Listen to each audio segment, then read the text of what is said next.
Welcome back, and now we're going to look at sponsorship, advertising and sport, which is your third dot point under sports as a commodity, as part of the Sports and Physical and Activity in Australian Society for your HSC PDHPE course.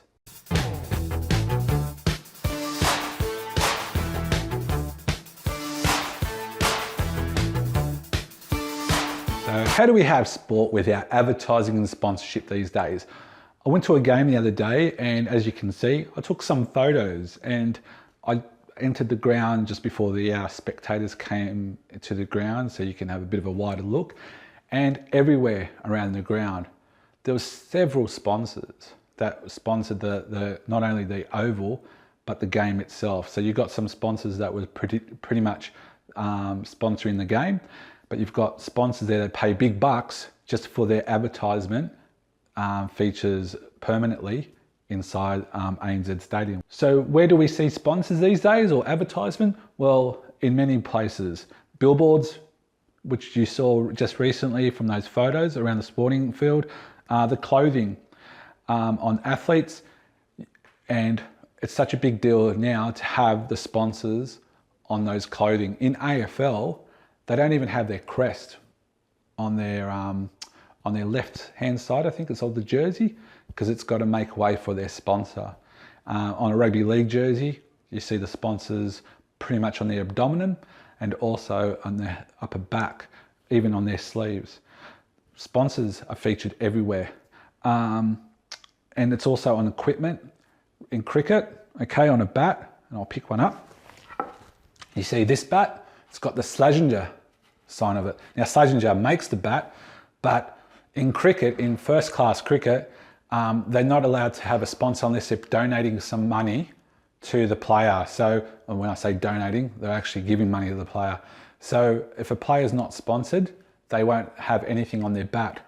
If a batsman is sponsored, it means they're getting some money, either free bats or anything from that company. And the other types of sponsors is through broadcast media.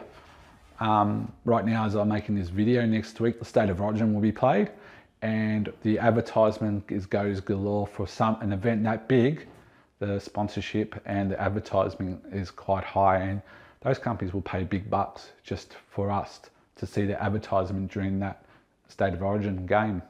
The rise of professional sports saw that sport becoming a big business. In turn, being a big business, companies wanted to jump on board. So they don't only sponsor the game itself, they could also sponsor individual athletes. Most high athletes these days, or high level athletes these days, wouldn't be able to compete without sponsors.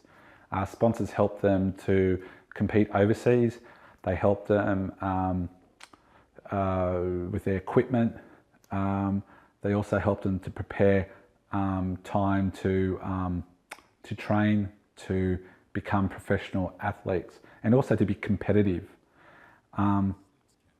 Athletes have to be prepared to devote their energy and time to promote the sponsors' products as well.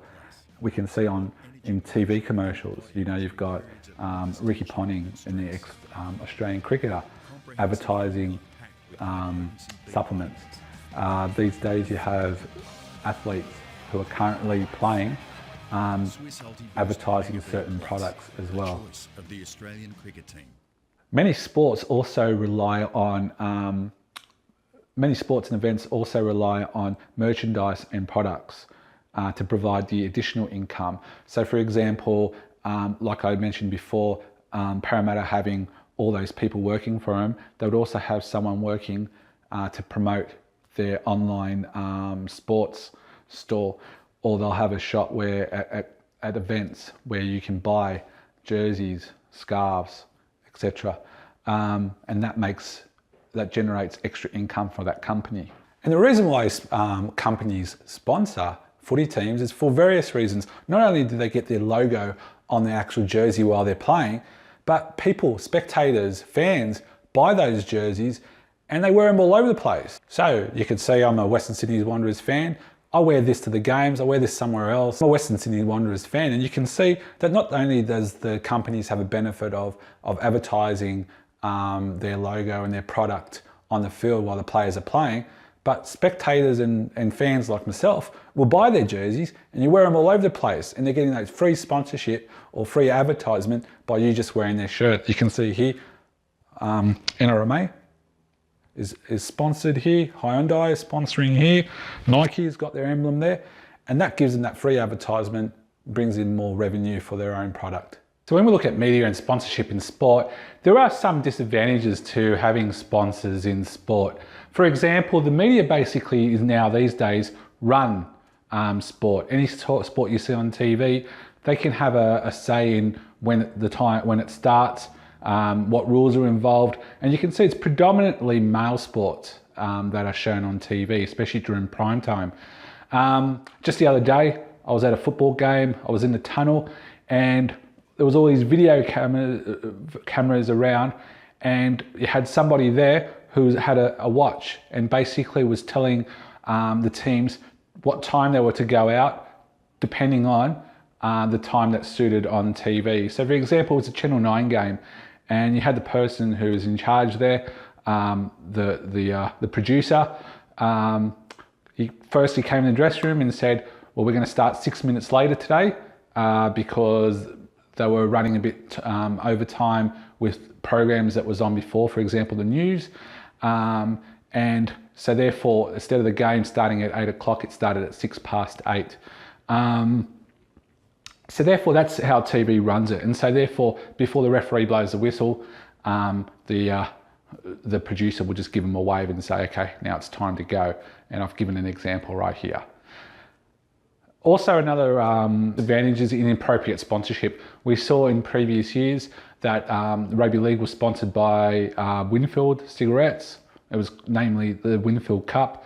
We can see sponsors also ignore traditions. For example, recently, or not too long ago, the Sheffield Shield was renamed the Pura Cup to satisfy Pura Milk, the company there. We see that, grounds, the old Parramatta Stadium was named Pertex Stadium, and the Sydney Olympic Park Stadium has gone through several name changes, namely Telstra Stadium and presently ANZ Stadium. But then again, sponsorship has its pros and cons. For example, sponsorship will help that sport flourish. It will help an athlete get to where they want to be through financial help.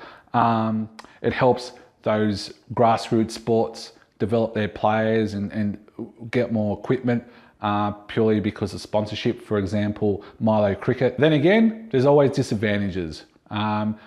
Sponsors dominate sports, they change the rules, they definitely change the schedule of the year. So when clubs play depends on when the sponsors want the clubs to play. Brisbane Broncos have an influence. Back in the day, Manly had to change their jersey to suit Pepsi. So therefore there was red and blue introduced in their jersey. You have many other clubs and teams that change their jersey or change the way they do things purely because of the sponsors' demands. So when it comes to advertising in sport, the ethics need to be considered as well. Is there anything such as inappropriate advertising when it comes to sport? Well, there has been in the past. So for example, Rugby League had to forfeit their sponsorship with Winfield. Winfield had to forfeit their sponsorship with Rugby League because of the new government rules introducing about banning cigarette smoking in public. So therefore, obviously you cannot advertise any type of tobacco use. So Rugby League lost a lot of money with all that. So that was a bit of a disadvantage in that regards. Another thing was in Formula One, they lost a lot of their sponsorship through tobacco advertising as well. However, we still see alcohol advertised within all our sports, and that's got to raise a question in that there's been so many problems in the media with alcohol-fueled sports people getting themselves into trouble. So therefore, that's something that's an ethical consideration we need to consider as well, whether alcohol should be now banned for advertising in sports.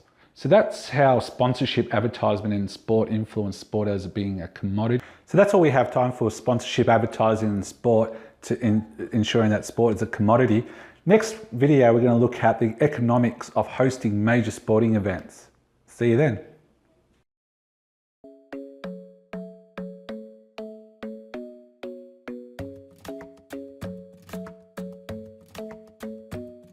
The club isn't the best place to find the lovers, so the bar is where I go. Me and my friends at the table doing shots, tripping fast, and then we talk slow.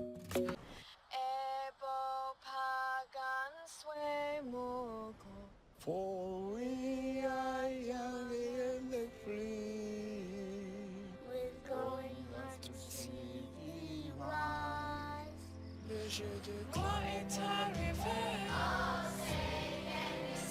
Ohio, vivido di amore, de speranza, atardeci. Agli occhi tu per sotto